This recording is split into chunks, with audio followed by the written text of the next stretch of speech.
Rosalinda, Rosalinda. Hinaan mo boses mo. Natutulog pa si Fernando Jose sa kwarto. Sige, kung totoo nga yun, ano namang mali doon? Ibig sabihin, totoo ngang ginagawa mo yun? Tama, Papa. Pero Fedra, paano si Rosalinda? Wala na si Rosalinda. Hindi ko siya inaagawan ng kahit ano dahil patay na siya. Ikaw ang may gustong itali si Fernando Jose sa alaala ng babaeng yon at maging tapat pa rin habang buhay sa isang multo na. Nakakatawa yon at makasarili pa. Bata pa siya at may karapatang maging masaya sa buhay. Kung hindi siya mai-inlove sa akin, sa ibang babae siya mapupunta. Mas mabuti nang sa pamilya rin siya mapunta, tama ba ako? Wala kang konsensya. Anong gusto mo? Pakawalan ko na lang siya? Iwan ko ang lahat na meron ako ngayon para bumalik sa dati kong buhay kasama ka? Ang magdusa? Tapos malunod ako ulit sa kahirapan? Ayoko ng ganon, Papa. Hinding-hindi na ako babalik sa ganon. Pagkatapos kong maranasan ang maginhawang buhay. Ang ganda ng pinanood kong pelikula. Sana sinabi mo para nasamahan kita. Wala ka kasi dito kahapon eh. Sigurado akong tungkol na naman kay Ate Fedra ang pakay mo tulad ng dati. Birthday na niya bukas. Alam mo, plano kong puntahan at batiin siya. Hindi ko alam kung ano ireregalo ko. May iniisip ka ba? Hindi ko alam. Iniisip ko kasi tintong pulseras na may kasamang pendant. Sigurado magugustuhan niya. Tama, yun ang ireregalo ko sa kanya. Bakit hindi mo nalang gastusin ang pera mo para sa sarili mo? Si Fedra lang ang iniisip ko. Siya lang ang mahalaga sa akin. Pasensya ka na, Anibal, pero marami pa kasi akong gagawin. Kailangan mo nang umalis. Pwede mo ba ako samahan bumili ng pulseras? Hindi, wala akong oras. Hindi ko na lang ba dapat ibigay sa kanya? Di importante ang iniisip ko dahil gagawin mo pa rin naman. Bibilan mo siya ng porselas at pupuntahan mo siya. Tapos magmamakaawa ka ulit na bumalik siya sa buhay mo. Umalis ka na, Anibal.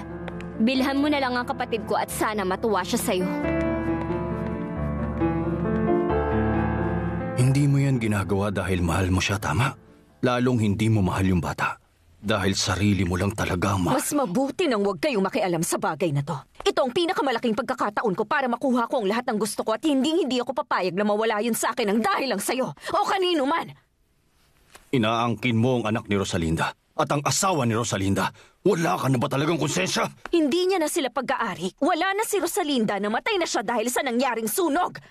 Inilibing na siya at hindi na siya babalik kahit kailan! Itiko mo yung bibig mo! Ayaw mo ba talagang maintindihan yon? Nasa akin ang lahat ngayon ng meron siya. Pinagtagumpayan ko yon. At si Rosalinda, hindi na siya babangon sa libingan para agawin sa akin lahat. Magandang umaga. Magandang umaga, Paloma. Ang haba ng tulog mo. Kumusta ka? Mabuti, nakapagpahinga na. Pakiramdam ko yung unang araw ko sa bago kong pagkatao ay sobrang nakakapagod sa akin. O bakit? Upo ka. Tignan mo.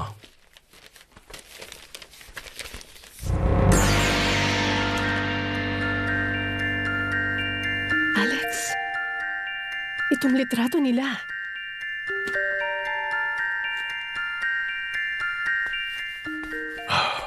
Magandang umaga, Alcira. Magandang araw, senyor. Mag-aagahan ka? Hindi na, wala akong gana. Si Senyorita Fedra mo? Kasama si Erica. Tatawagin ko ba siya? Hindi, ako na. Pupuntahan ko sila. Shh! Mama! Sabihin mo, Mama. Sige. Mama! Oh, mahal ko.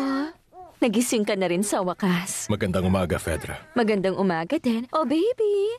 Kiss kay Papa.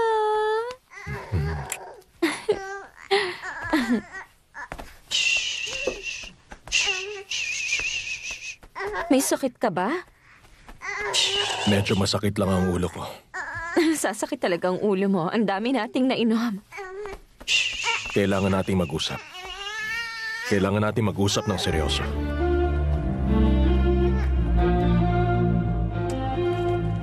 Nangyari yan kagabi nung nasa restaurant tayo.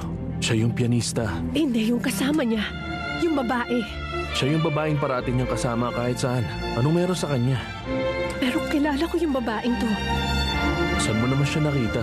Hindi ko alam. Hindi ko matandaan. Siguro dahil natitigan mo siya na mabuti kagabi. O baka naman dahil nakita mo na noon pa ang mga litrato niya sa mga dyaryo. Hindi siya umihiwalay dun sa lalaki. Hindi dahil sa mga yon. Mukha kasi siyang pamilyar. Para bang nagkausap na kaming dalawa. Ano yung sasabihin mo sa akin? Fedra, gusto kong humingi ng tawad sa'yo. Humingi ng tawad? Tungkol sa kagabi. Grabe ang nangyari. Nangyari na yon.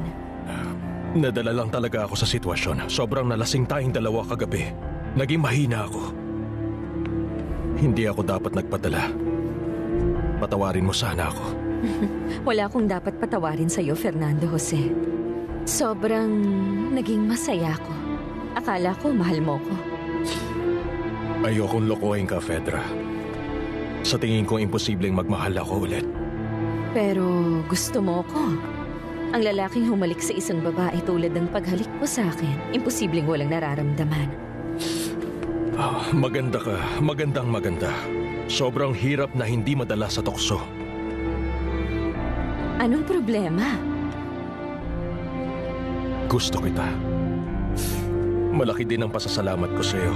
May nararamdaman ako pero hindi pagmamahal yon.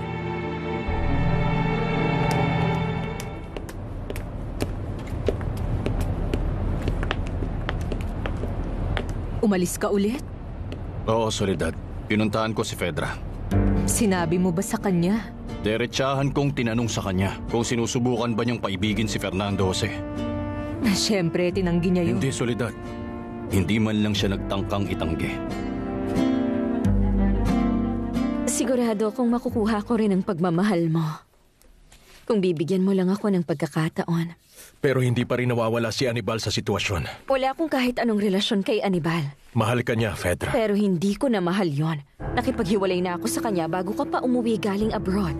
Kaya lang hindi ko... Hindi natin pwedeng baliwalain ang nangyari, Fernando Jose. At alam mo yan, isang napakagandang bagay ang nangyari sa atin ang gabing yon. Paano ko naman makakalimutan yon kung nararamdaman pa rin ng labi ko ang init ng mga halik mo? Sabihin mo, siya ba ang asawa ng pianista? Hindi, isa siyang byudo. Pero walang duda na in love yung babae. Hindi niya pwedeng ipagkaila. Sa lahat ng litrato, kita kung paano niya to tignan. May pagmamahal. Alex, ikaw ba? Naranasan mo na rin bang magmahal?